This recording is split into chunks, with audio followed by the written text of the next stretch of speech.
Hey guys, happy first day of summer. Today I'm going to talk about our impulsive behaviors in relation to borderline personality disorder and a couple of reasons why I believe it is that we turn to these impulsive behaviors and a couple of examples and also why that could lead to potential addiction, whether it be substance abuse, food, eating disorders, spending disorders, anything like that. It all falls under the same category of addiction. So, why is it that we turn to these impulsive behaviors? For people that don't have borderline personality disorder, it is really like they don't understand why that is or why we do that and why it's so like second nature, why we don't think about anything else. We just have to immediately be like, okay, I gotta go do something impulsive right now to relieve myself. So the first part of this impulsive behavior is the original thing that happens to us that makes us want to go and do it. So something happens that is extremely negative and we then have to rid our consciousness of it.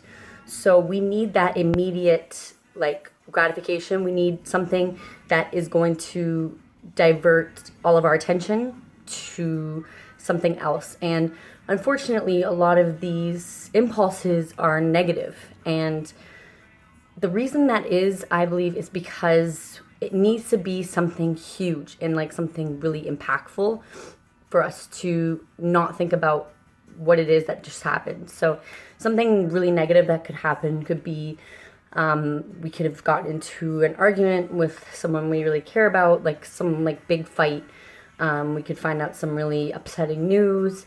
There could be like a death, something like really serious in our minds. So something may not be serious to the outside world. You could be wondering like why are they so upset by this? But in our head at that moment in time, it is really, really affecting us, and that's why we need to get away from it. We need to do anything in our power to not have this weighing down on us.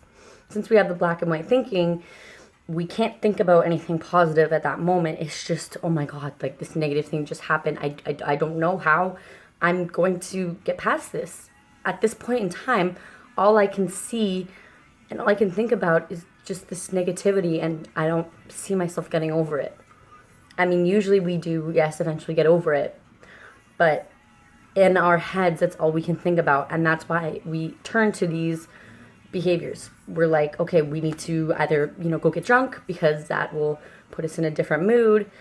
We need to do drugs. We need to go speed recklessly. We need to go spend a bunch of money. We need to binge eat, maybe engage in sex. And since it's impulsive, we're not thinking about it. That usually means that it's going to be unsafe sex. Something that is immediate and is gratifying, something that will boost our moods so we're no longer thinking about this awful, awful thing that just happened. So that is what can lead us to an addiction.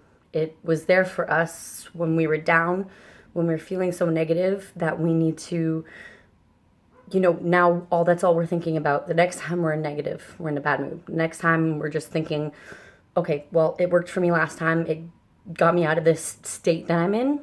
Let's go do it again. Let's go get drunk. Because last time I was drunk, I wasn't thinking about it. Obviously, when you're no longer drunk or high, or when you're no longer doing that impulsive behavior, like your mood goes back to the way it was. And, most of the time even worse than before you had done it. But in our minds, it's just that one thing. It's not like a multitude of things that we can think about. And, going for a walk in the park or talking to a person is not usually something that's enough. It's not enough for us to divert our attention to the other thing. Like that negative thing is so overpowering that we cannot think about anything else. We cannot get past it until we engage in these impulses. And this has been a system that has been going on in our lives throughout our entire lives, even when we were children.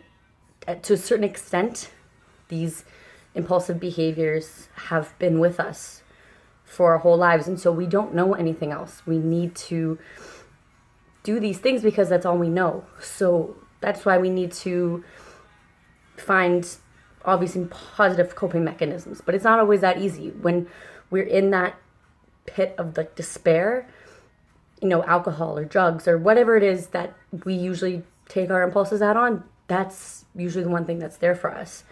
And it is hard for us to have these meaningful, positive relationships that we can count on. So sometimes the substance is all that we have. And it is super easy for us to then get an addiction. We have addictive personalities since we have the black and white thinking.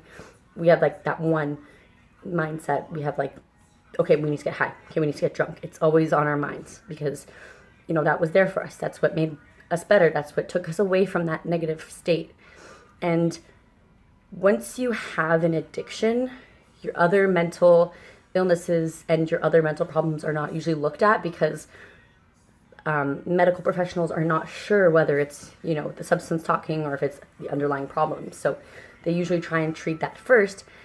And then you're no longer able to be treated for, your borderline personality disorder or whatever it is. So it makes it so much harder. It just adds onto it. And then once you're finished, once you're no longer high or drunk, or once you're finished with the sex, you usually have like even worse of a mood. So then it's a cycle, You're in that negative state, you need to go and get high or drunk, for example, and you're done with it, and now you're in an even worse state, and then you have to go and do it again, then you're done with it, you have to do it again, back and forth, and breaking this cycle is so difficult. So that's a little bit of why I believe that we have these impulsive behaviors, and why it is so easy for us to have an addictive personality and then engage in these addictions and then, abuse substances, alcohol, engage in unsafe sex, all of these things, and eating disorders as well, because bulimia, for example, it's all about the impulses, eating a bunch and then feeling like shit for it, and then you need to throw up. And these cycles are super hard to break. So if you guys also struggle with some sort of addiction, let me know. It is super common, but it's not usually talked about because, again, once you have an addiction, that's kind of like the primary concern, and it's not usually like a co-current thing. So you can have BPD as well as addiction, or BPD as well as an eating disorder. And BPD is the primary reason why we engage in these addictions and stuff. So, sorry, my voice. So that's a little bit about borderline personality disorder and our impulsive behavior. Leave me a like or comment down below. Thank you guys so much, and I'll see you again soon.